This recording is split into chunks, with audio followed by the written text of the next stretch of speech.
நம்முடைய தேவன் ஆவியாயிருக்கிறார். ஆமென். நம்மோடு வாசம் செய்யும்படி அவர் கிருபை கொடுத்திருக்கிறார். தேவஜனமே, இந்த நாளை கர்த்தர் சொல்கிறார், நீங்கள் கிருபின் ஐஸ்வரியத்தினால் பெருக போகிறீர்கள். ஆமென். ஹல்லேலூயா.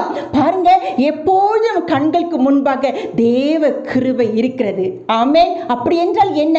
பரலோக தேவன் நமக்கு தயவு பாராட்டி கொண்டே இருக்கிறார். என்னுடைய பிள்ளைகள் என்று சொல்லி தகப்பனுடைய பாரம் என்னவென்றால், என் பிள்ளைக்கு கிருபைகளை கொடுக்க வேண்டும். ஏனென்றால் என் பிள்ளை எனக்குள்ளே நிலைநிற்க வேண்டும் என்றால் என் பிள்ளைக்கு கிருபை வேண்டும் என்று சொல்லி தேவன் ஒவ்வொரு நாளும் பாரம் உள்ளவராய் இருக்கிறார். ஹல்லேலூயா. நம்முடைய தேவன் கிருபை நிறைந்தவர், தயவு உள்ளவர், நமக்கு ஃபேவர் பண்ண போறார்.